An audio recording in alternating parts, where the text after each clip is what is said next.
Sekarang juga kamu aku pecat. Kerjamu itu tidak becus. Dasar wanita bodoh. Di depan ratusan karyawannya, suamiku sang direktur memecatku lalu menceraikanku saat itu juga demi selingkuhannya. Tapi dia melupakan satu hal penting, kunci dari seluruh perusahaan ini ada di tanganku. 15 menit kemudian, teleponku berdering. Itu adalah suara kepanikan dari pria yang baru saja menghancurkan hidupnya sendiri. Sebelum ceritanya dimulai, silakan tulis di kolom komentar dari daerah mana teman-teman menonton cerita ini. Jangan lupa like dan subscribe agar channel ini bisa terus berkembang dan menghadirkan cerita yang lebih menarik lagi. Aula pertemuan itu seperti panggung teater, lampu-lampu kristal berkilau, karpet tebal menelan jejak langkah, meja-meja bundar disusun rapi dengan buket bunga putih. Di tengah gemerlap itu, satu kalimat yang disemburkan suamiku menetes jadi racun.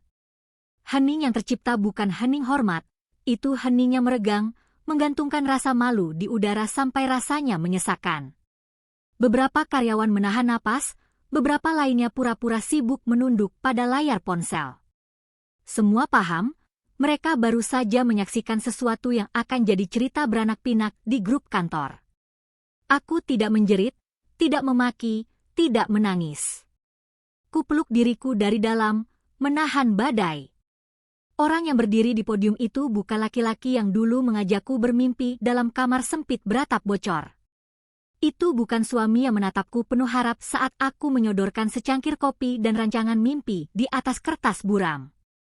Di atas panggung berdiri sosok baru, direktur yang mabuk sorak-sorai, yang merasa kebesaran jasnya cukup untuk menutup lubang-lubang integritas. Di sisi kanannya berdiri Manda dengan gaun merah yang menyalahi suasana formal, warna yang berteriak lebih keras dari kalimat apapun. Aku menang. Satpam. Bawa dia keluar. Suara Hikam menggema, keras dan nyaring. Dua satpam yang kukenal baik, orang-orang yang sering kubagi sarapan sisa rapat, mendekat dengan ragu. Tatapan mereka meminta maaf sebelum tangan mereka menyentuh lenganku. Aku mengangguk. Tidak perlu perlawanan. Sebab perang sebenarnya tidak pernah terjadi di aula pesta. Ia selalu dimenangkan di ruang server, di balik layar, di tempat orang-orang berisik tak sempat menoleh. Langkahku melewati lorong-lorong bergambar penghargaan. Foto Hikam dengan senyuman, pemenang tender terbaik, video peresmian lab, potret tim yang tertawa. Di setiap figura, ada jejak jariku yang dulu mengajarkan sistem menyala dari nol, ada malam-malamku yang mematri arsitektur pada papan tulis. Ironis, betapa cepat sejarah menghapus penulisnya. Namun sejarah yang kutanam bukan tinta di atas kertas, ia adalah baris-baris logika yang hanya tunduk pada satu kunci, kunciku. Pintu kaca otomatis lobi terbuka, angin hangat kota menepuk pipi. Kupandangi pantulan diriku di permukaan kaca, mata merah yang tidak runtuh, bibir pecah yang tetap rapat. Kutarik ponsel, membuka sebuah kontak yang kusimpan tanpa nama, hanya ikon petir. Pesanku pendek, 3 kata yang pernah kami uji ratusan kali di lingkungan simulasi, aktifkan protokol kehancuran.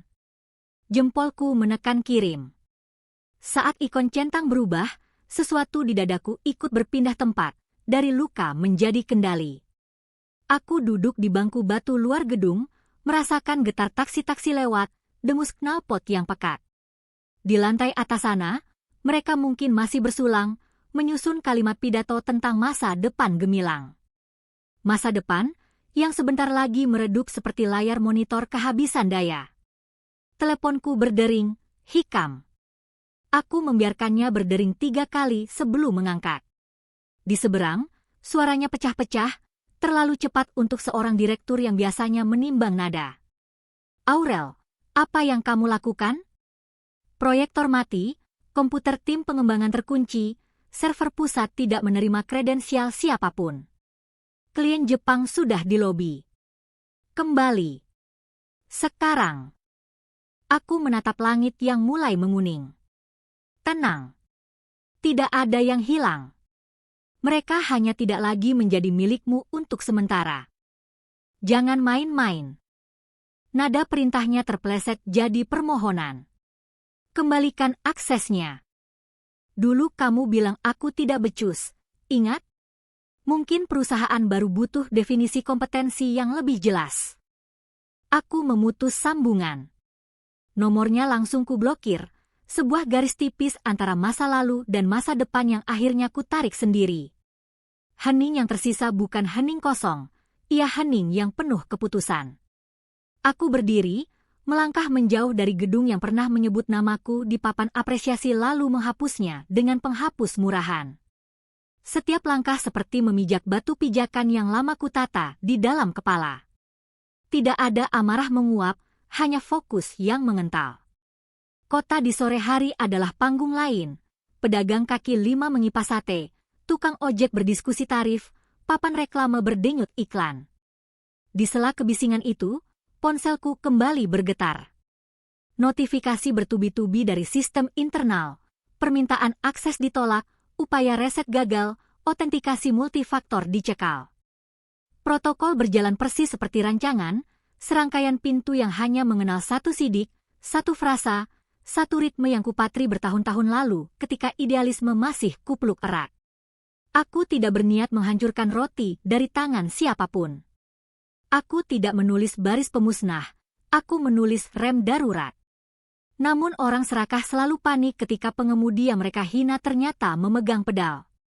Dan kepanikan adalah guru yang buruk. Ia membuat direktur lupa bahwa reputasi lebih rapuh dari kaca trofi, membuat asisten lupa bahwa senyum tidak bisa mengelabui data basa. Aku berhenti di halte, angin menyapu ujung rambut. Di balik kaca bus yang berderit, orang-orang asing memikirkan masalah mereka masing-masing, cicilan, ujian anak, target bulanan. Hidup terus berjalan tanpa peduli drama perusahaan. Anehnya, kesadaran itu menenangkan. Bahwa kisahku tidak sebesar yang kubayangkan, justru memberi ruang untuk bernafas. Aku menatap refleksi mata sendiri dan berkata dalam hati, pelan tapi tegas, Aurel, kamu tidak hancur. Kamu sedang dilahirkan ulang.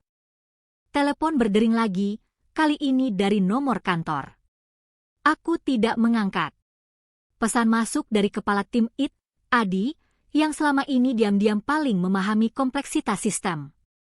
Bu, saya tidak pernah percaya mereka ketika bilang ibu beban.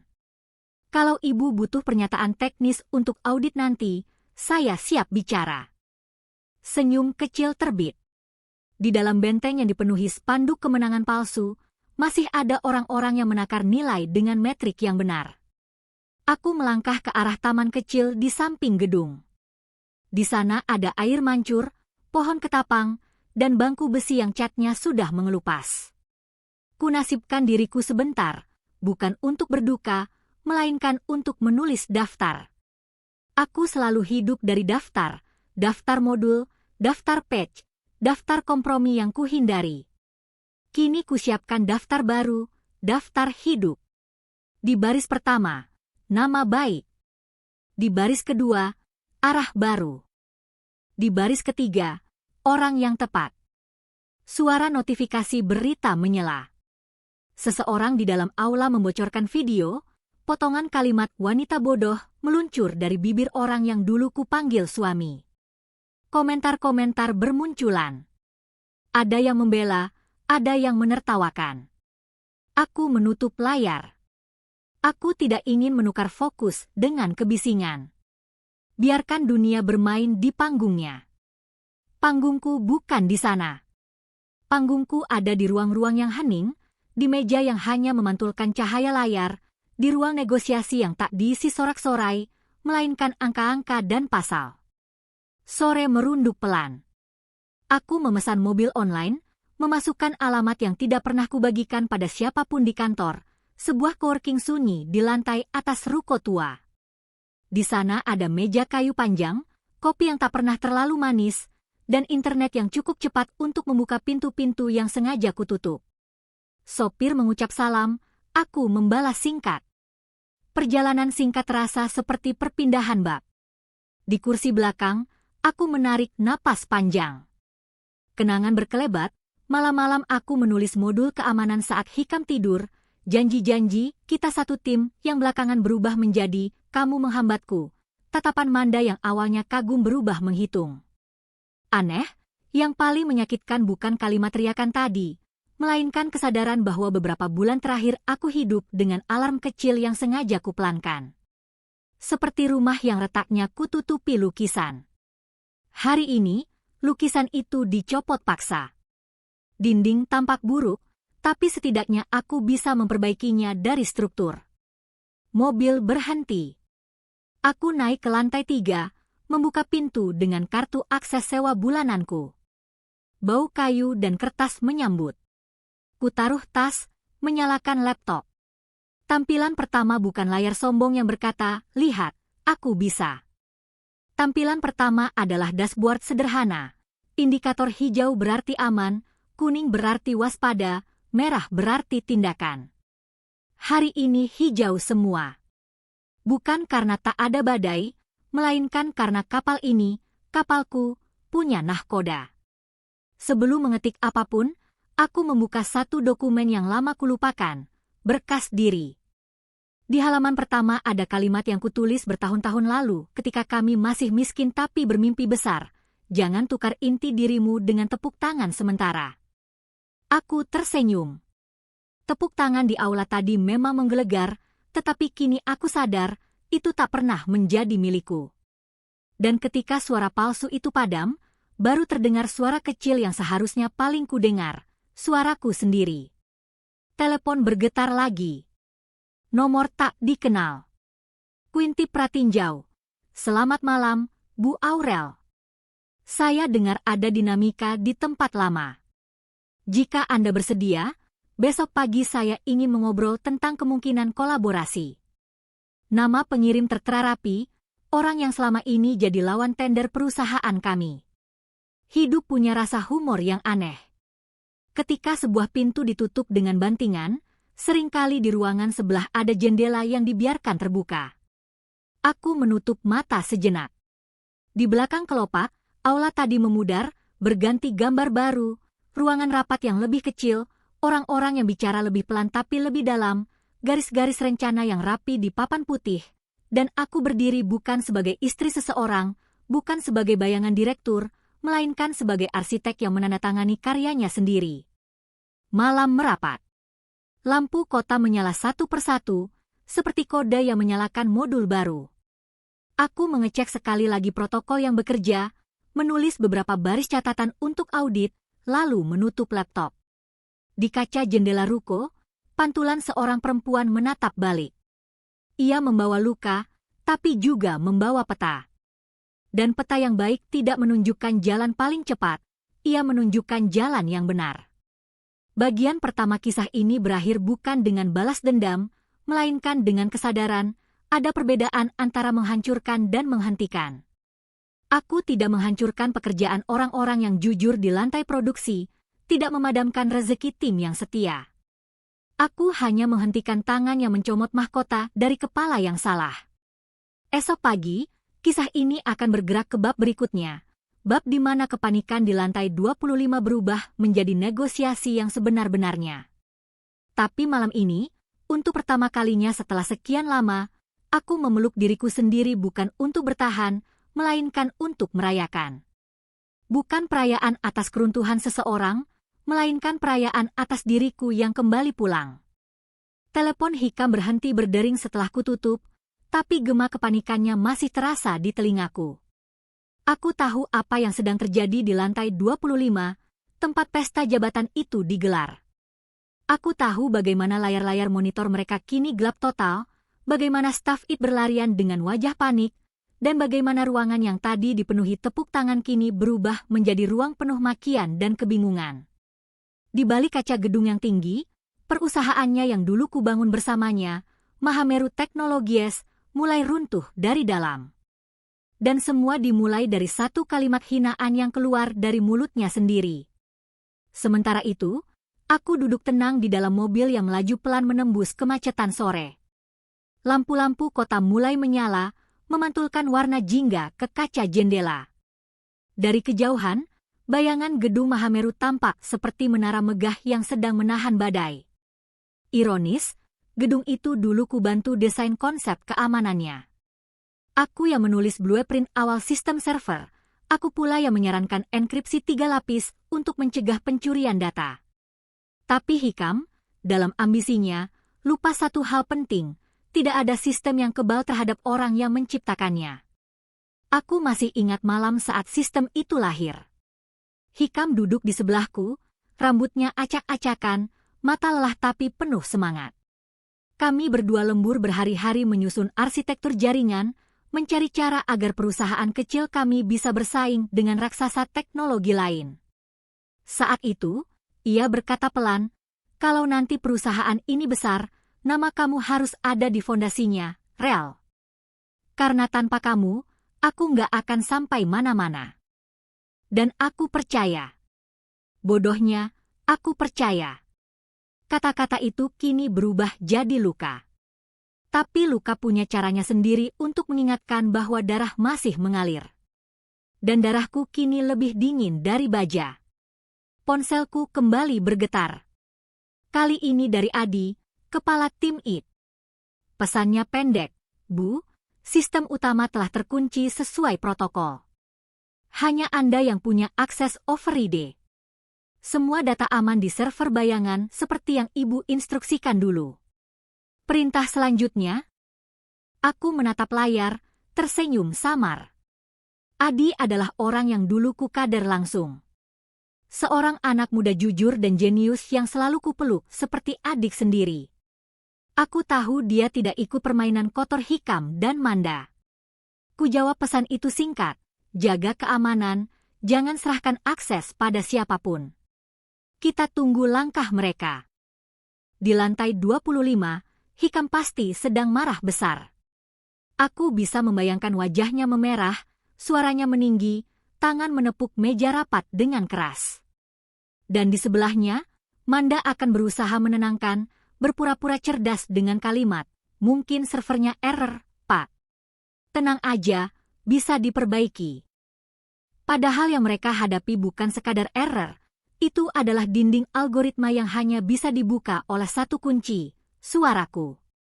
Aku menatap keluar jendela, menahan tawa getir. Lucu ya, bagaimana orang yang dulu membangun sesuatu dengan cinta, bisa menghancurkannya dengan keserakahan dalam satu hari. Mobil berhenti di lampu merah. Di seberang jalan, ada sepasang suami istri muda berjalan bergandengan, tertawa kecil sambil berbagi es krim. Pemandangan itu menusukku lebih dalam dari kemarahan Hikam. Karena dulu, itu aku dan dia. Kami juga pernah tertawa seperti itu. Polos, sederhana, percaya bahwa cinta bisa menaklukkan segalanya. Sampai akhirnya aku sadar, cinta tanpa hormat adalah racun yang membunuh perlahan. Aku turun dari mobil dan berjalan menuju sebuah kafe kecil di seberang jalan. Tempat itu tenang, tak banyak pengunjung. Aku memilih duduk di pojok dekat jendela. Barista yang mengenaliku tersenyum sopan. "Kopi hitam, seperti biasa ya, Bu Aurel?" Aku mengangguk. Suara mesinnya berdengung lembut, kontras dengan hiruk-pikuk di pikiranku. Di meja, laptopku menyala. Kumasukkan sandi khusus, lalu layar utama muncul, dashboard server Mahameru, status sistem berwarna merah menyala. Di pojok kanan atas, ada notifikasi beruntun, "Violet login Atom, Direktur Hikam, 12 times." Aku menatap angka itu lama, bibirku tertarik ke atas. "Masih mencoba ya, Hikam?" gumamku pelan. "Kamu pikir perusahaan ini bisa kamu kuasai dengan ego dan selingkuh?" Kopi datang. Asapnya menari-nari di udara, hangat tapi tidak lebih panas dari bara di dadaku. Aku menyesap sedikit, lalu membuka dokumen bernama Mahameru Genesis Protocol. Dokumen yang hanya bisa kubuka di jaringan pribadi. Isi dokumen itu sederhana, daftar kepemilikan sistem, paten, dan hak cipta, semuanya atas nama Aurel Sastra Negara. 6 bulan lalu, aku sengaja menyiapkan semua berkas legal itu. Saat itu aku belum tahu pengkhianatan Hikam, tapi aku tahu perusahaan sedang menuju arah yang tak sehat. Naluri seorang istri sekaligus profesional membuatku berjaga-jaga. Kini, Kehati-hatian itu berubah jadi pelindung paling berharga. Aku membuka televisi kecil di kafe itu. Saluran berita bisnis menyiarkan langsung. Gangguan besar terjadi di Mahameru Technologies. Sumber internal mengatakan seluruh sistem perusahaan tiba-tiba lumpuh. Direktur baru, Hikam Pratama, belum memberikan pernyataan. Orang-orang di kafe menoleh ke layar. Aku hanya tersenyum tipis. Dunia mulai tahu. Tapi ini baru permulaan. Sambil menatap berita itu, aku menulis pesan untuk seseorang. Besok pagi, jam 9, kita bicarakan tawaran merger. Aku siap. Penerima pesanku adalah CEO Aruna Digital, perusahaan pesaing yang dulu pernah kami kalahkan di tender besar. Mereka pernah mengagumi sistem keamananku, dan sekarang mereka akan membeliku sebagai bagian dari kesepakatan baru. Ponselku kembali berdering, kali ini dari nomor baru. Suara di seberang terdengar bergetar, tapi bukan Hikam, Manda. Bu Aurel, tolong. Bapak Hikam hampir gila. Semua file hilang. Investor menekan. Kami tidak tahu harus bagaimana.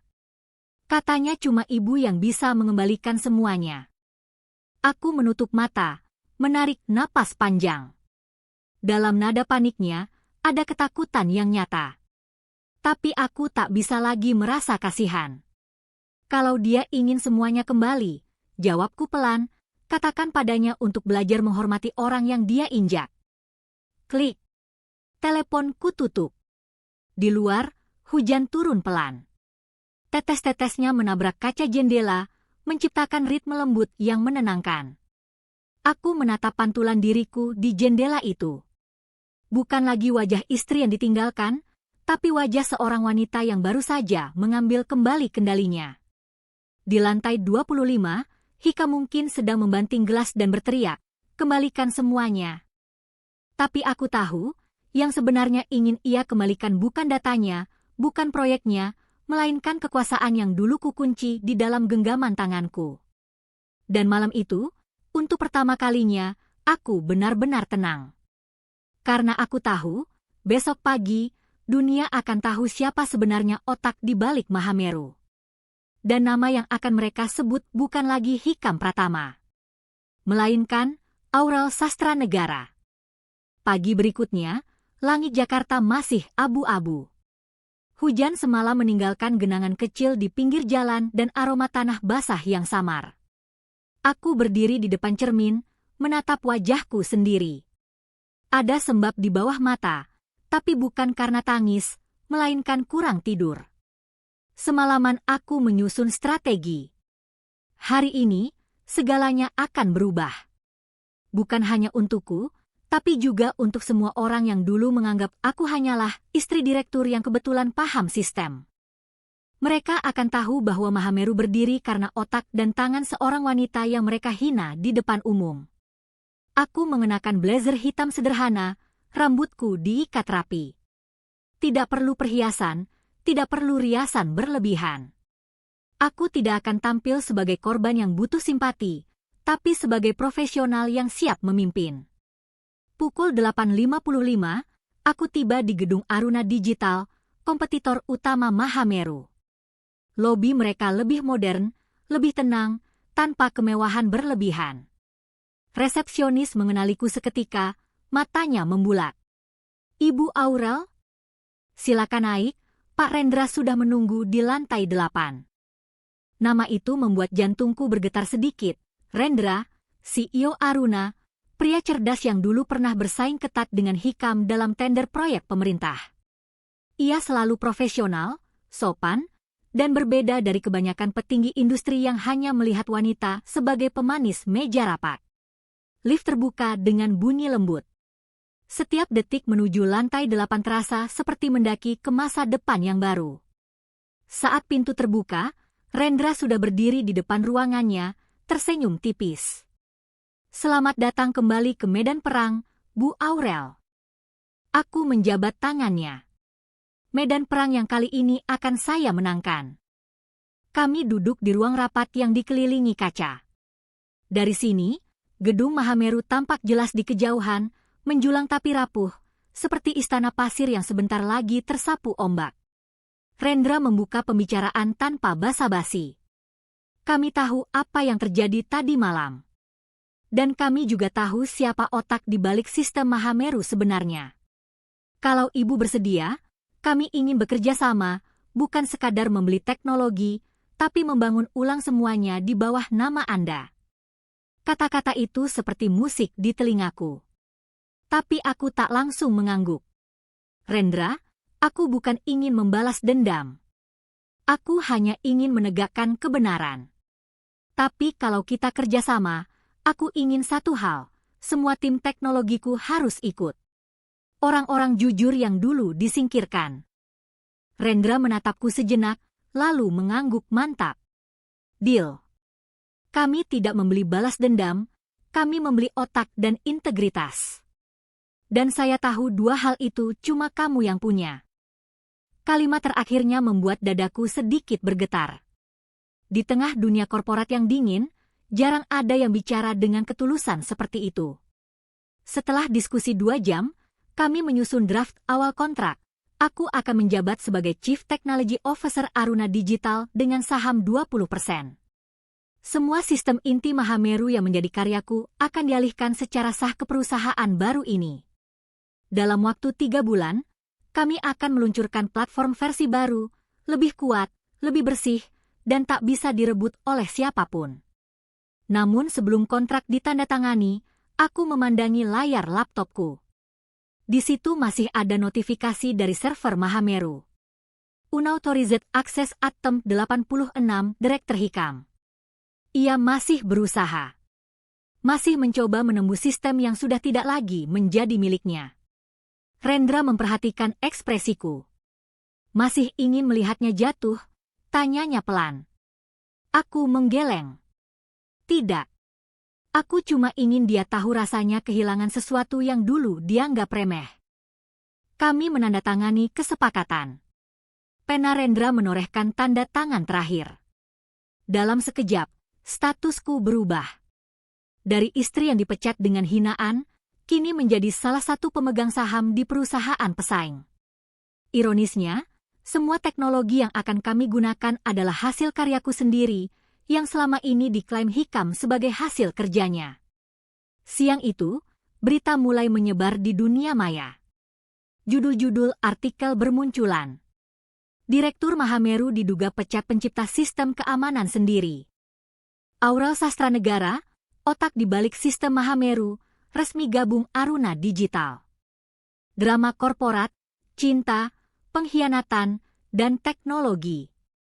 Aku menatap layar ponsel, membaca komentar publik yang beragam. Ada yang mengutuk tindakan Hikam, ada pula yang memujiku karena tidak membalas dengan kebencian. Tapi di tengah ribuan komentar, satu pesan membuatku berhenti membaca. Aurel, aku minta maaf. Aku salah. Tolong bantu aku perbaiki semuanya. Hikam. Aku menatap pesan itu lama. Bagian kecil di hatiku, bagian yang dulu mencintainya, masih merasa perih. Tapi bagian yang lain, bagian yang tumbuh setelah penghinaan itu, lebih kuat. Aku tidak membalas pesannya. Aku hanya menghapusnya, pelan tapi pasti, seolah menghapus kenangan yang sudah tak layak disimpan. Sore menjelang, langit berubah jingga. Aku berdiri di balkon lantai 8, menatap kota dari ketinggian. Angin membawa bau aspal dan bensin, tapi juga kebebasan. Rendra datang menghampiri, membawa 2 cangkir kopi. Untuk kemenangan kecil pertama, katanya. Aku tersenyum. Kemenangan yang terasa seperti permulaan. Kami berdua berdiri di sana, menatap gedung Mahameru dari kejauhan. Lampu-lampunya mulai menyala, tapi aku tahu di dalamnya kekacauan masih terjadi. Investor mulai menarik diri, sistem belum pulih, dan nama Hikam perlahan berubah dari direktur baru menjadi sumber masalah. Aku tidak tertawa, tidak juga merasa puas. Yang kurasakan hanyalah kelegaan, karena akhirnya kebenaran mulai menemukan jalannya sendiri. Di layar ponselku, muncul notifikasi dari Adi. Bu, klien luar negeri mulai menghubungi kami. Mereka ingin ikut di proyek baru Aruna. Katanya, mereka percaya pada integritas Anda. Aku tersenyum.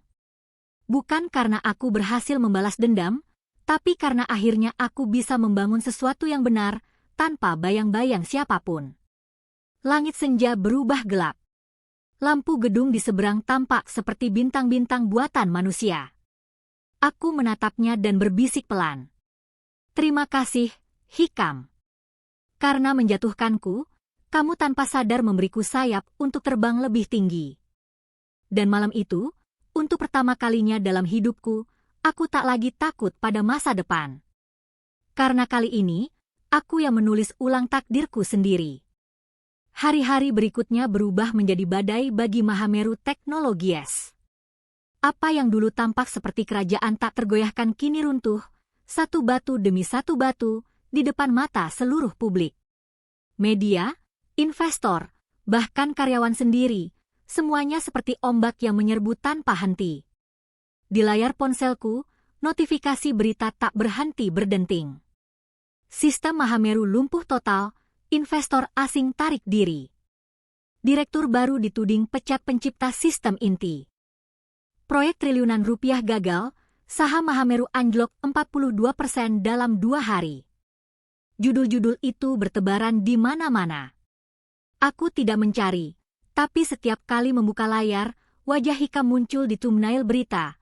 Rambutnya berantakan, matanya lelah, wajahnya yang dulu penuh percaya diri kini tampak kosong. Aku menatapnya dengan perasaan campur aduk. Bukan puas, tapi juga bukan kasihan. Mungkin, yang tersisa hanya rasa asing. Karena pria di layar itu bukan lagi orang yang dulu menatapku sambil berkata, kita akan menaklukkan dunia, real. Yang ada di sana sekarang hanyalah bayangan laki-laki yang dikalahkan oleh kesombongannya sendiri. Sementara Mahameru panik, Aruna Digital justru semakin bersinar. Rendra dan aku bekerja siang malam bersama tim baruku, termasuk Adi dan beberapa mantan teknisi Mahameru yang memutuskan keluar dan bergabung denganku. Kami menamai sistem baru itu Nawasena, yang berarti masa depan, karena itulah yang kami kejar, masa depan yang bersih dari intrik, keserakahan, dan pengkhianatan. Di ruang server Aruna, aku berdiri di depan layar besar yang menampilkan kode berjalan cepat. Setiap barisnya seperti aliran darah baru, menggantikan jaringan lama yang dulu kubangun untuk seseorang yang salah. Kini, sistem itu milikku sepenuhnya, lahir dari luka, tapi tumbuh dengan kebijaksanaan. Rendra menatap layar dengan senyum puas. Kalau Mahameru jatuh, mereka pasti akan mencoba menjual sisanya. Tapi percayalah, setelah Nawasena ini rilis, mereka tidak akan punya tempat lagi. Aku hanya mengangguk. Aku tidak ingin bicara soal balas dendam. Namun jauh di dalam hati, aku tahu keadilan sedang berjalan. Tanpa perlu aku kotor tangan, dunia yang dulu memujanya kini mulai memalingkan wajah. Sementara itu, di sisi lain kota, Hikam menghadiri rapat darurat bersama Dewan Komisaris. Video rekamannya bocor ke publik beberapa jam kemudian. Raut wajahnya tegang, dasinya longgar, suara komisaris bergetar penuh amarah. Bagaimana bisa semua data hilang? Dan kenapa nama Aurel Sastranegara tercatat sebagai pemegang hak kekayaan intelektual Mahameru? Hikam mencoba menjelaskan, suaranya parau. Itu kesalahan administratif, hanya formalitas. Namun seorang komisaris perempuan menepuk meja keras. Formalitas? Dokumen itu sudah terdaftar secara hukum. Kau memecat otak utama perusahaanmu sendiri dan mengalihkan kepemilikan sistem ke kompetitor. Ini bencana. Ruangan hening. Semua kamera menyorot wajah Hikam. Dan di balik hening itu, seluruh Indonesia menonton kejatuhan seorang pria yang terlalu percaya diri. Aku menonton potongan video itu dari kantor Aruna. Bukan untuk menikmati kehancurannya, tapi untuk mengingat betapa cepatnya dunia berbalik arah. Dulu, Hikam selalu bilang, kita tidak bisa kalah, real. dunia akan selalu berpihak pada yang paling kuat. Tapi hari ini, aku ingin berbisik ke telinganya, dunia tidak berpihak pada yang kuat, tapi pada yang jujur. Malamnya, aku mendapat pesan dari nomor tak dikenal. Aurel, tolong, aku tahu aku pantas dihukum. Tapi jangan biarkan Mahameru benar-benar mati. Masih banyak orang yang menggantungkan hidup di sana. Hikam. Aku menatap pesan itu lama.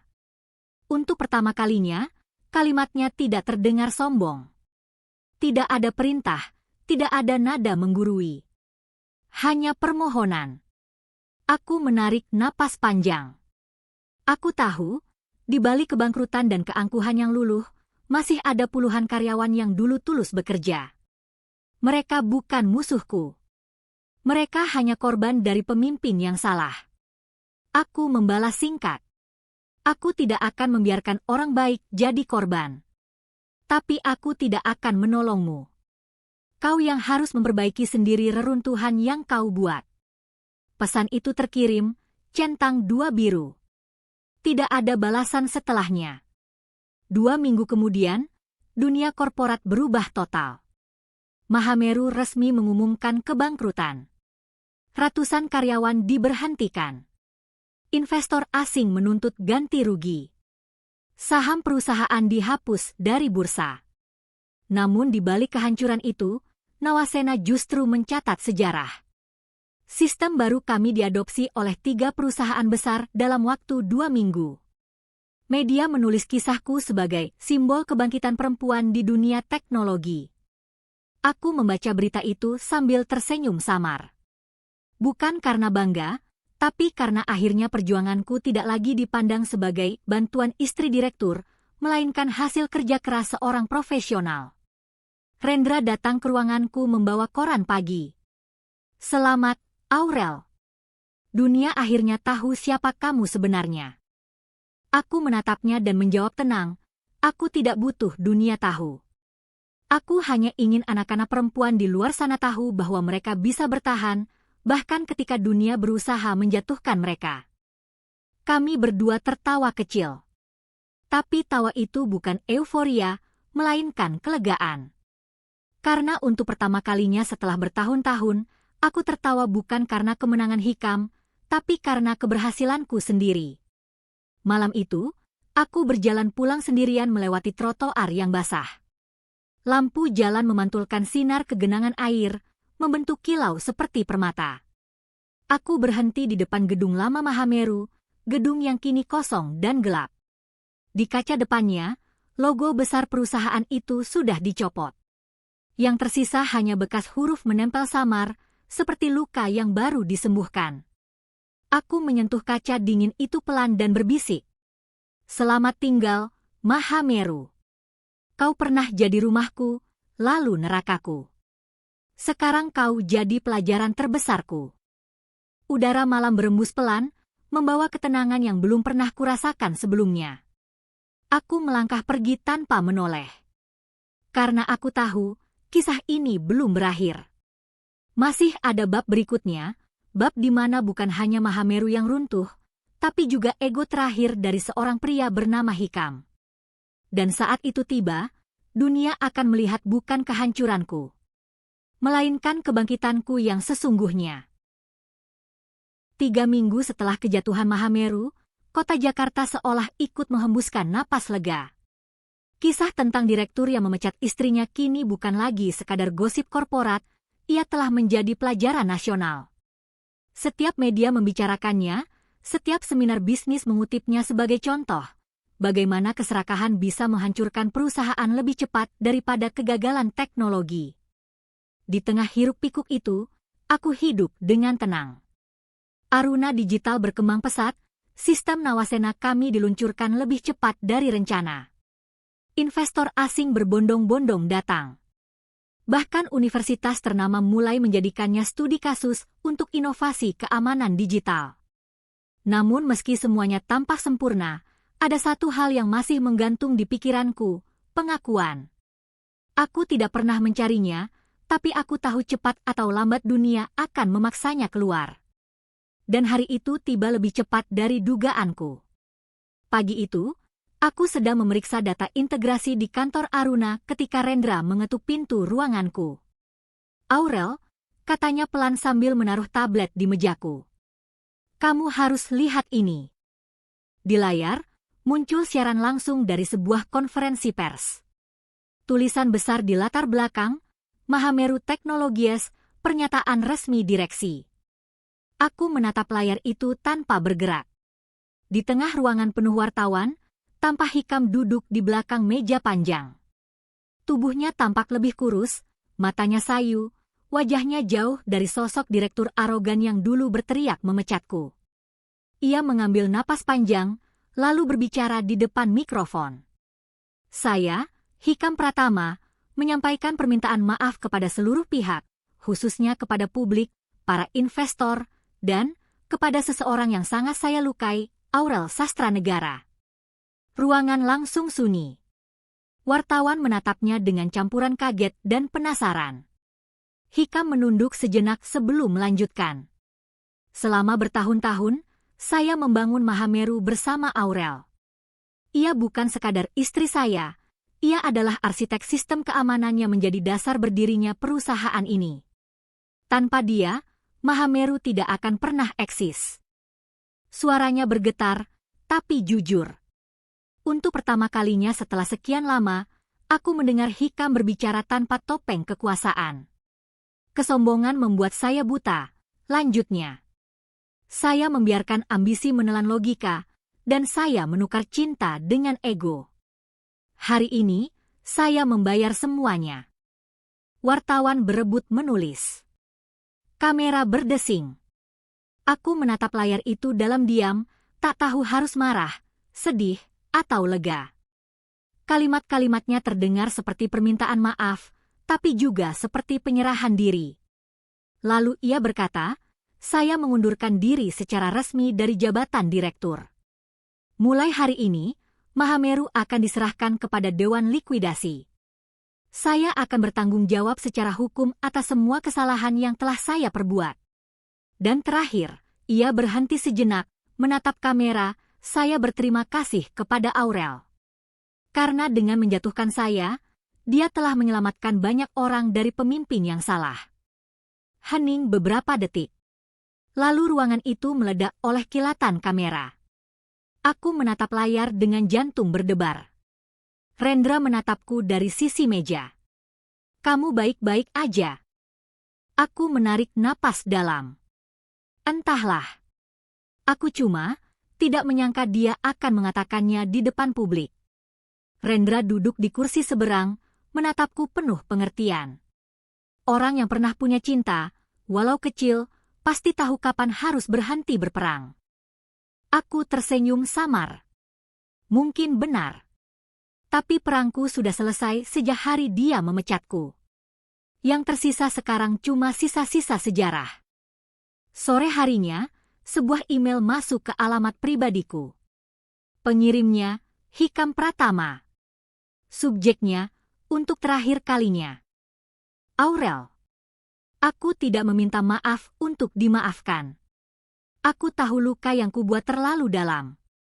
Tapi aku ingin kau tahu satu hal, semua yang kau bangun di Mahameru adalah hasil kerja kerasmu sendiri. Aku cuma menumpang di atasnya. Dunia sudah tahu itu sekarang. Dan aku, akhirnya bisa berhenti membohongi diriku sendiri. Aku akan pergi dari dunia korporat. Aku tidak pantas memimpin siapapun. Tapi aku harap, suatu hari nanti, kalau kita bertemu di jalan, kamu tidak menunduk untuk menghindar. Cukup tatap aku, dan biarkan aku tahu bahwa aku pernah mengenal perempuan paling kuat yang pernah ada dalam hidupku. Terima kasih, Aurel." Hikam. Aku membaca email itu berulang kali. Ada sesuatu yang meledak diam-diam di dadaku, bukan kemarahan, tapi semacam kepasrahan. Aku tidak tahu apakah aku bisa benar-benar memaafkan Hikam, tapi untuk pertama kalinya, aku tidak ingin membencinya lagi. Aku menulis balasan pendek. "Hikam, aku sudah memaafkanmu sejak hari kau menjatuhkanku. Tapi maafku bukan untuk menghapus masa lalu, melainkan untuk menutup pintu agar aku bisa melangkah ke depan. Kau benar, aku tidak akan menunduk kalau kita bertemu. Tapi bukan karena aku ingin mengingatmu, melainkan karena aku tidak lagi perlu melupakanmu. Selamat tinggal, Aurel. Ku kirim email itu. Dan saat ikon pesannya berubah menjadi centang terkirim, entah kenapa air mataku jatuh, bukan karena sedih, tapi karena ringan. Beberapa hari kemudian, berita terakhir tentang Mahameru muncul di televisi. Direktur Mahameru mundur, mengaku kesalahan fatal dalam kepemimpinan. Nama Aurel Sastranegara diumumkan sebagai pemegang sah resmi hak intelektual Mahameru System. Publik bersorak. Dunia korporat berdecak kagum. Namun bagiku, itu bukan kemenangan. Itu hanyalah akhir yang pantas dari sebuah bab yang terlalu lama kubiarkan terbuka. Malamnya, aku berdiri di balkon kantor Aruna, menatap langit penuh lampu kota. Rendra menghampiri sambil membawa 2 gelas teh hangat. Sudah selesai? Tanyanya lembut. Aku mengangguk. Sudah. Dan untuk pertama kalinya, aku merasa bebas. Rendra tersenyum. Kau bukan cuma bebas, Aurel. Kau akhirnya jadi dirimu yang sebenarnya. Aku menatap horizon kota yang berpendar, dan di sana aku tahu, kisahku bukan lagi tentang balas dendam. Ini tentang kebangkitan. Tentang wanita yang dipecat, dijatuhkan, dicaci, tapi bangkit bukan untuk menghancurkan, melainkan untuk membangun kembali dirinya dengan cara yang lebih indah. Di kejauhan, sirene mobil polisi melintas. Di bawahnya, suara lalu lintas malam bergemuruh. Dunia terus bergerak, tapi kali ini, aku tidak tertinggal. Aku melangkah masuk ke ruanganku, menatap cermin besar di dinding, dan tersenyum pada sosok di dalamnya. Wanita itu bukan lagi Aurel, istri direktur yang dipecat di depan umum. Wanita itu adalah Aurel Sastranegara, pendiri sistem Nawasena, CTO Aruna Digital, dan simbol dari sesuatu yang tak bisa dibeli oleh kekuasaan, harga diri. Dan malam itu, aku tahu. Babak terakhir dari kisah lamaku akhirnya tertutup sempurna.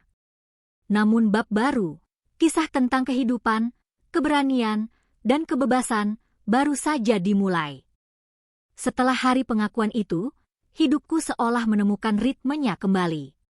Tidak ada lagi telepon tengah malam yang penuh kecemasan, tidak ada lagi tatapan iba dari orang-orang di koridor, tidak ada lagi bayangan masa lalu yang membebani langkahku. Yang tersisa hanyalah diriku, seorang perempuan yang akhirnya berdiri di atas kakinya sendiri. Setiap pagi, aku datang ke kantor Aruna Digital bukan sebagai mantan istri direktur Mahameru, tapi sebagai Aurel Sastranegara, Chief Technology Officer yang disegani. Nama yang dulu hanya disebut di balik layar, kini terpampang di banyak artikel dan konferensi teknologi. Namun di balik semua itu, aku tahu satu hal, penghargaan terbesar bukan berasal dari tepuk tangan orang lain, tapi dari kemampuan untuk menatap diri sendiri tanpa rasa malu. 3 bulan setelah peluncuran sistem Nawasena, hasilnya melampaui ekspektasi. Server kami stabil, klien terus bertambah, dan investor Jepang, yang dulu sempat kecewa pada Mahameru, kini bekerja sama langsung dengan kami. Mereka bilang, kami percaya pada perempuan yang bisa membangun dari nol, bukan pada pria yang hanya pandai mengambil kredit. Aku tersenyum setiap kali mendengar kalimat itu. Bukan karena sombong, tapi karena akhirnya kerja keras, bukan koneksi, yang diakui. Rendra beberapa kali menawarkan posisi yang lebih tinggi, tapi aku menolak. Sudah cukup, Ren. Aku tidak lagi mengejar jabatan. Aku cuma ingin membuat sesuatu yang berarti, kataku suatu sore sambil menatap layar penuh kode. Ia tertawa kecil. Itu perbedaanmu dengan mereka, Rel. Kau tidak bekerja untuk menjadi besar, tapi untuk menjadi berguna. Dan mungkin itulah rahasia sebenarnya dari kebahagiaan, ketika ambisi berganti menjadi misi. Namun kebahagiaan sejati bukan berarti tanpa ujian.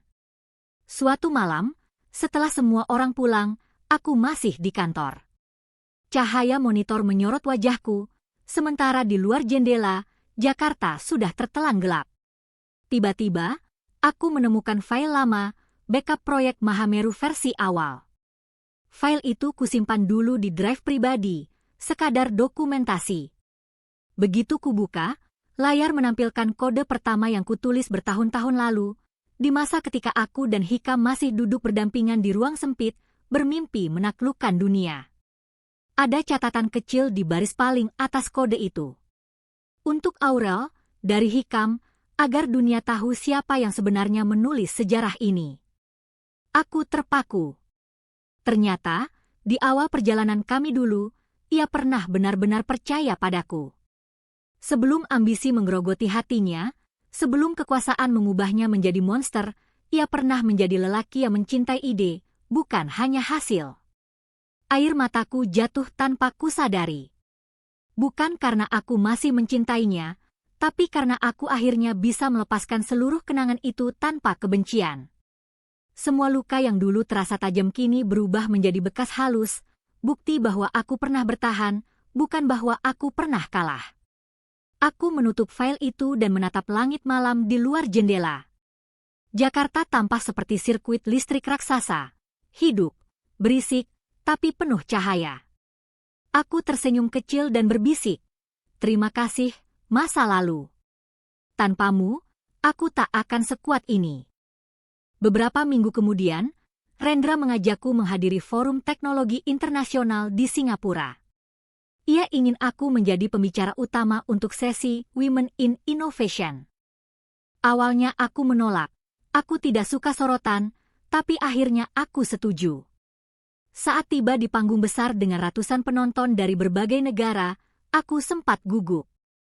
Namun ketika mikrofon mulai aktif, aku hanya berkata, "Saya bukan ingin bercerita tentang kesuksesan, tapi tentang kehilangan."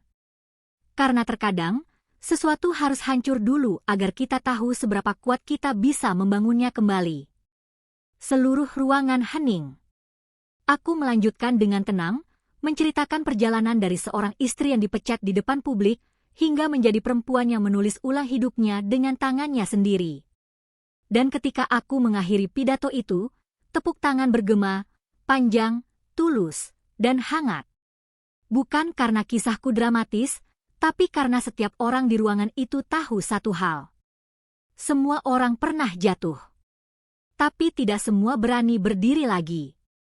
Sepulang dari forum itu, aku memutuskan sesuatu yang akan mengubah hidupku lagi. Aku ingin membangun perusahaanku sendiri, bukan Aruna, bukan Mahameru, tapi sesuatu yang benar-benar milikku. Rendra, meski berat, mendukung penuh. "Kalau ada orang yang layak memimpin masa depan, itu kamu," katanya sambil menepuk bahuku. Beberapa bulan kemudian, lahirlah perusahaan baruku, Sastratek, dari nama belakangku, Sastra Negara. Visinya sederhana tapi tegas, membangun teknologi dengan hati, bukan hanya dengan logika.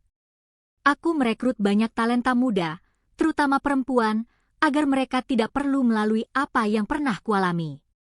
Di dinding kantor kecil kami, tertulis satu kalimat. "Kegagalan bukan akhir, tapi pintu masuk menuju versi terbaik dari dirimu."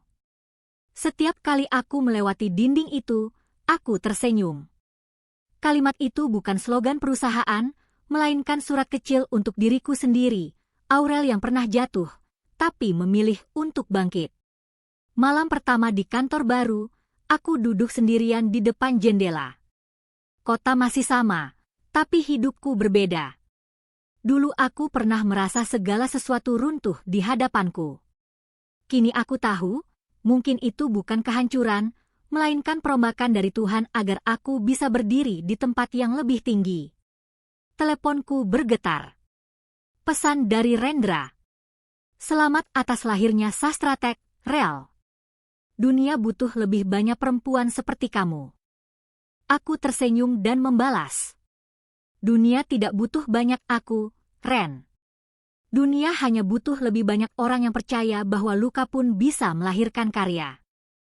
Aku meletakkan ponsel, menatap langit kota yang berkilau, dan menyesap teh hangat di tangan. Untuk pertama kalinya dalam hidupku, aku merasa tenang sepenuhnya, bukan karena aku sudah menang, tapi karena aku sudah berdamai.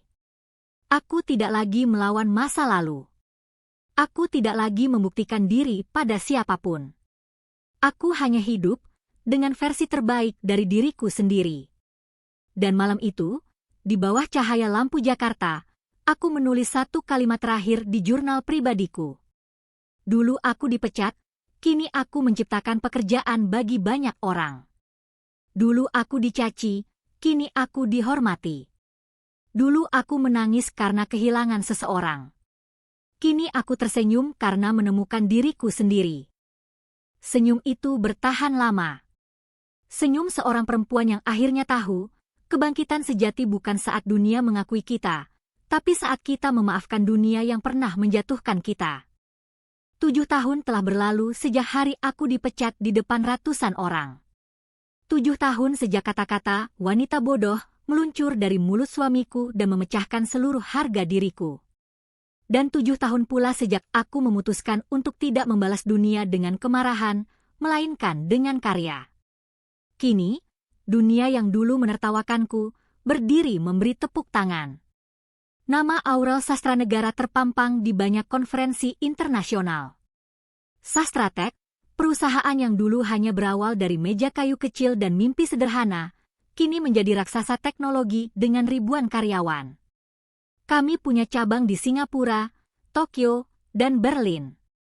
Dan yang paling kubanggakan bukan angka pendapatannya, melainkan fakta bahwa 60% tim teknologinya adalah perempuan. Anak-anak muda yang dulu tidak pernah diberi ruang, kini menjadi pilar masa depan. Setiap kali aku menatap mereka bekerja di ruang terbuka kantor pusat, hatiku terasa penuh. Mereka memanggilku Burel dengan nada hangat, bukan formalitas. Mereka tahu kisahku. Mereka tahu bahwa semua ini lahir bukan dari keberuntungan, tapi dari keberanian untuk berdiri setelah dunia menjatuhkan. Suatu sore, aku diundang ke sebuah universitas ternama untuk berbicara di depan para mahasiswa teknologi. Ruang auditorium penuh sesak. Di baris depan, ada seorang gadis dengan wajah gugup mengangkat tangan dan bertanya, "Bu Aurel, bagaimana rasanya dihina sedalam itu? Dan bagaimana ibu bisa tetap kuat tanpa membalas?" Pertanyaan itu menembus langsung ke hati. Aku terdiam sejenak, menatap ratusan pasang mata muda yang menungguku menjawab.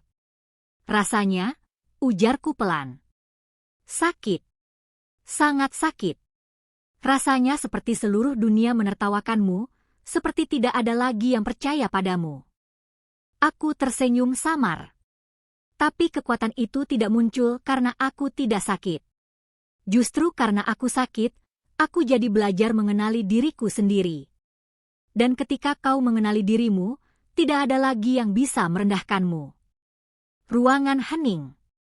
Beberapa mahasiswa perempuan terlihat menahan tangis, dan aku melihat pantulan masa laluku di mata mereka, anak-anak yang mungkin suatu hari akan dijatuhkan, tapi juga akan punya pilihan, hancur, atau tumbuh. Jangan takut dihina, lanjutku. Kadang penghinaan adalah tanda bahwa kamu sedang melangkah ke arah yang benar, hanya saja orang lain belum siap melihatmu di sana. Seketika ruangan itu bergemuruh oleh tepuk tangan. Namun aku tahu, yang penting bukan tepuk tangan itu, melainkan benih keyakinan kecil yang mungkin tumbuh di hati seseorang malam itu. Malamnya, setelah acara selesai, aku duduk di balkon rumahku di Bandung. Rumah yang sederhana tapi hangat, jauh dari kemegahan kantor pusat. Dari sini, terlihat gemerlap kota dan bintang-bintang yang menembus awan tipis.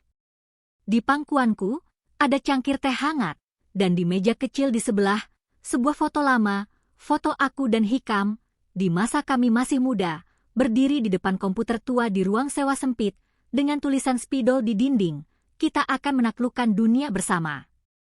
Aku menatap foto itu lama. Bukan dengan dendam, tapi dengan senyum yang tulus. Setelah bertahun-tahun, aku akhirnya tahu.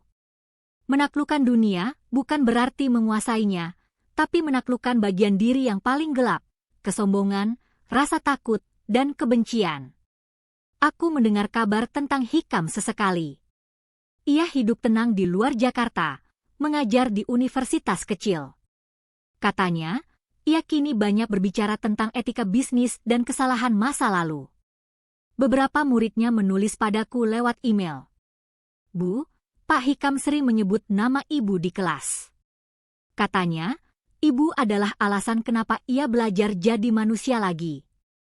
Aku hanya menjawab, terima kasih sudah menyampaikan. Itu lebih dari cukup. Dan memang cukup. Aku tidak membutuhkan permintaan maaf kedua. Aku tidak butuh pembuktian. Aku hanya butuh keyakinan bahwa setiap luka, pada akhirnya, bisa menumbuhkan sesuatu yang baik. 3 tahun terakhir, aku banyak menolak undangan ke luar negeri. Bukan karena aku lelah, tapi karena aku ingin menulis buku, sesuatu yang sudah lama kutunda. Judulnya sederhana, Bangkit Tanpa Balas.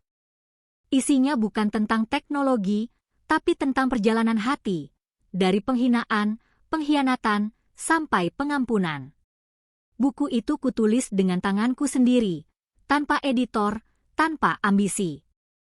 Hanya ingin meninggalkan jejak kecil untuk orang-orang yang mungkin suatu hari berdiri di posisi sepertiku dulu, sendirian, diremehkan, tapi masih punya api kecil di dalam dada. Dan ketika buku itu akhirnya terbit, aku menerima ribuan surat dari pembaca. Bukan ucapan selamat, tapi kisah-kisah mereka sendiri. Ada yang menulis, Bu, saya membaca buku ibu sambil menangis. Saya baru saja dikhianati rekan kerja, tapi setelah membaca kisah ibu, saya sadar bahwa saya masih bisa memulai lagi.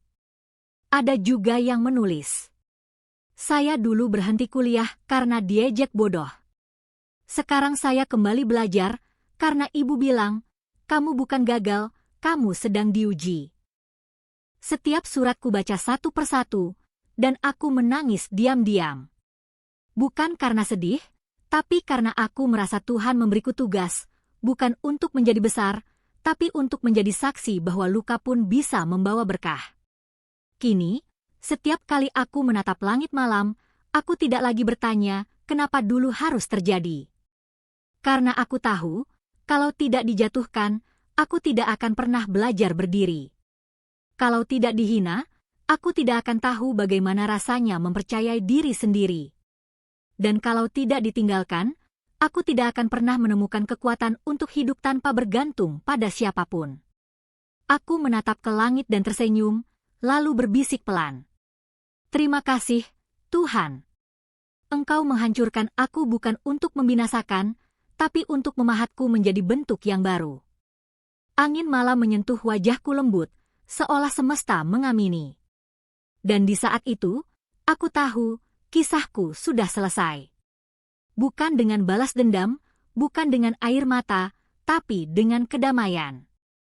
Aku mematikan lampu balkon, berjalan masuk ke rumah, dan sebelum menutup pintu, aku menatap ke langit untuk terakhir kalinya malam itu. Bintang-bintang tampak lebih terang dari biasanya. Mungkin karena akhirnya, luka di dalamku sudah sembuh, dan cahayanya kini ikut memantul ke langit. Aku tersenyum kecil dan berbisik. Dulu aku jatuh karena cinta pada orang yang salah. Tapi aku bangkit karena belajar mencintai diriku sendiri. Dan dengan langkah ringan, aku menutup pintu, menandai akhir dari kisah panjang yang pernah ku benci. Dan awal dari kehidupan baru yang akhirnya ku peluk dengan sepenuh hati. Karena pada akhirnya, setiap kisah pahit bukan untuk disesali, melainkan untuk diubah menjadi hikmah. Dan setiap luka yang tidak lagi disembunyikan akan bersinar menjadi cahaya bagi orang lain yang sedang tersesat di kegelapan. Itulah arti sebenarnya dari kemenangan. Bukan ketika musuh jatuh, tapi ketika hati memilih untuk sembuh. Hidupku kini berjalan tenang, bukan karena tidak ada lagi badai, tapi karena aku sudah belajar menari di dalamnya. Setiap pagi, aku membuka jendela rumahku, membiarkan udara segar masuk bersama suara burung dan sinar matahari yang lembut menembus tirai. Ada rasa damai yang tidak bisa dijelaskan, seolah setiap hela napas adalah hadiah baru dari kehidupan yang dulu sempat kubenci. Aku bukan lagi Aurel yang takut kehilangan. Bukan lagi perempuan yang menahan air mata di aula perusahaan, bukan istri yang memohon pengakuan, bukan korban dari penghinaan seseorang yang kucintai. Aku kini seorang ibu, mentor, dan pemimpin. Dan lebih dari itu, aku adalah diriku sendiri, utuh tanpa perlu validasi siapapun. Pagi itu, aku menulis di jurnal kecil yang selalu menemaniku di meja kerja. Kita sering berdoa agar Tuhan melindungi kita dari rasa sakit. Tapi jarang kita sadari, kadang justru rasa sakitlah yang dipakai Tuhan untuk menyelamatkan kita. Kalimat itu kubaca berulang-ulang, karena aku tahu betapa benarnya hal itu. Kalau aku tidak dipermalukan di depan semua orang waktu itu, aku mungkin masih hidup di bawah bayangan seseorang. Kalau aku tidak kehilangan pekerjaan dan cinta di hari yang sama, aku mungkin tidak akan pernah menemukan panggilan hidupku. Dan kalau aku tidak jatuh sehancur itu, aku mungkin tidak akan pernah tahu bahwa aku bisa bangkit setinggi ini. Rasa sakit, ternyata, adalah guru yang paling jujur. Ia tidak pandai bicara lembut, tapi ia selalu mengajarkan dengan cara yang tak terlupakan. Siang itu, aku berkunjung ke salah satu kantor cabang Sastra Tech di Yogyakarta. Tim di sana baru saja menyelesaikan proyek sosial, sebuah sistem digital untuk UMKM lokal agar bisa bersaing secara online. Ketika aku masuk ke ruangan, para pegawai muda berdiri memberi tepuk tangan kecil. Di tengah mereka, seorang perempuan muda menghampiriku, matanya berkaca-kaca. Bu Aurel, saya dulu pernah hampir menyerah. Saya ditolak kerja berkali-kali, dikatain gak pantas di dunia teknologi karena saya perempuan.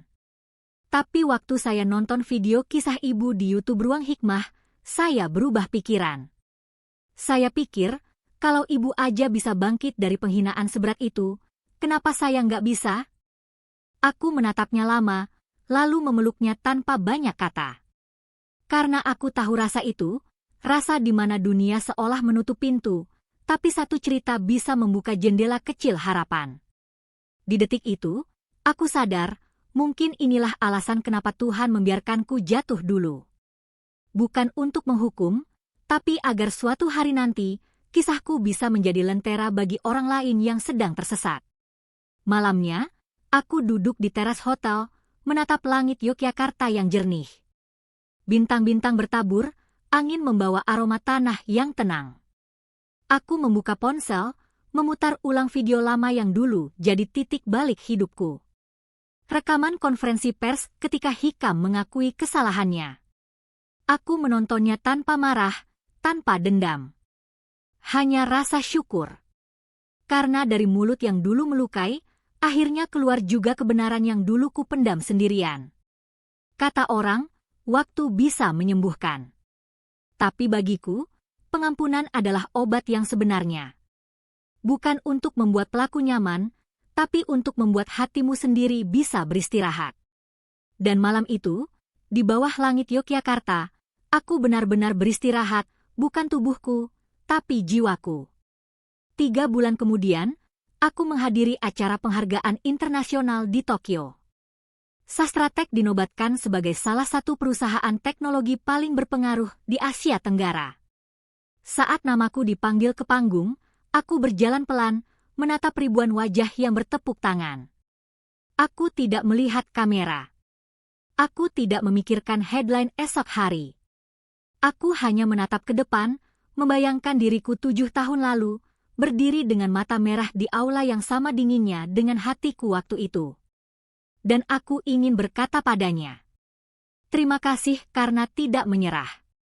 Kalau kau berhenti waktu itu, kita tidak akan sampai di sini.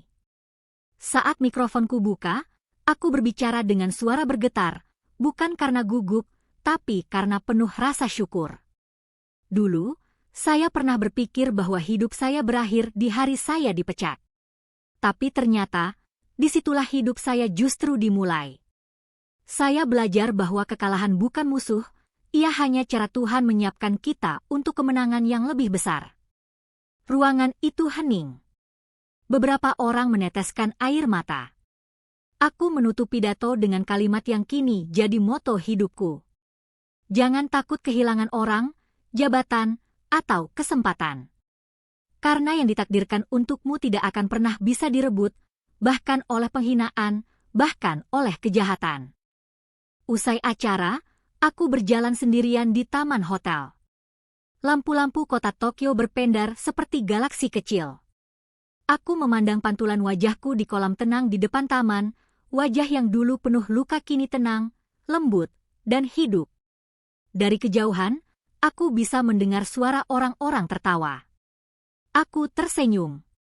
Bukan karena bahagia semata, tapi karena akhirnya aku benar-benar mengerti arti kata hikmah. Hikmah bukan datang dari kemenangan besar. Ia muncul dari reruntuhan, dari tempat di mana kamu berpikir semuanya sudah berakhir, tapi ternyata justru baru dimulai. Dan malam itu, aku menutup mataku, berdoa pelan.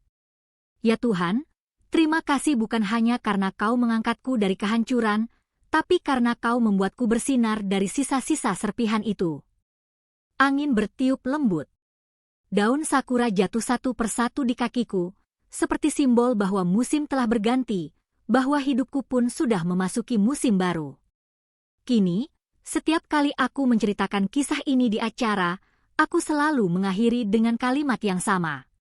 Jangan pernah takut kehilangan, karena Tuhan tidak pernah mengambil sesuatu kecuali untuk menggantinya dengan yang lebih baik. Dan kalau kau sedang di titik paling gelap, jangan berhenti. Karena kadang, disitulah bintang-bintangmu mulai terlihat. Aku tersenyum, menatap ke kamera setiap kali mengucapkannya. Karena aku tahu, di balik layar mungkin ada seseorang yang sedang menangis seperti aku dulu, seseorang yang akan segera bangkit, seperti aku sekarang. Dan disitulah, kisahku benar-benar berakhir. Bukan dengan balas dendam, bukan dengan air mata, tapi dengan cahaya. Cahaya yang lahir dari luka, tumbuh dari kesabaran, dan menyinari orang lain yang masih berjuang di kegelapan. Itulah arti sejati dari ruang hikmah, tempat di mana setiap kisah pahit menemukan maknanya. Dan disitulah, kisahku beristirahat. Tenang. Penuh makna. Dan sepenuhnya utuh.